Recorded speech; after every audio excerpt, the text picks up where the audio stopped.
Aros mawasak na ang bumper kang bihikulong ini matapos na madiskwido 11:30 ning ugto kang Sabado sa tinampong sakop kang Barangay Milagrosa, Castilla, Sorsogon. Istorya kang driver kang tuminagilid na SUV. Gikan sindang Sorsogon asin biyahe ko tang Manila. Alagaduli sa halnas kang tinampo durante kang paguran, nawaran siya ning kontrol sa manibela. Sir, yung daanan yung madulas. Bigla lang umikot yung sasakyan pag papunta kaming Legazpi. Galing kami sa Sorsogon.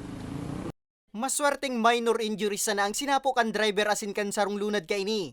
Sa barangay Tugos naman sa parehong aldaw asin parehong syudad, pigaaragapan man ang sarong lalaki na nadiskwido sa motorsiklo. Huli kang balaw-bagaw na ayam. Mantang sa barangay Gatbo, Bacon District, duwang motorsiklo man ang nagbungguan na nagresulta sa pagkakairido ka mga driver kaini. Natulos man, napigdarara sa ospital.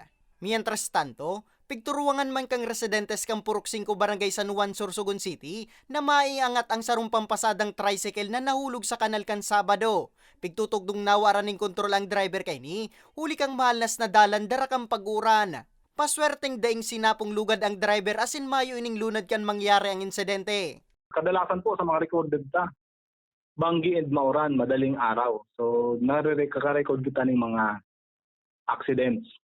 Aram ta po na yan mga oras ng maaga, mga tungka talaga ang tao kayan. So iwasan ta po yung mag-drive na wala kita sa physical condition. Dapat po physically, condition kita. Iwasan ta man po yung mag-overtake sa alanganin. Then aram naman po yung mga kababayan na so mga slow moving vehicles sa rightmost lane talaga po yan. So accidents na nagkaka-commit ng mga human errors because nga po under the influence kita kang liquor or wine.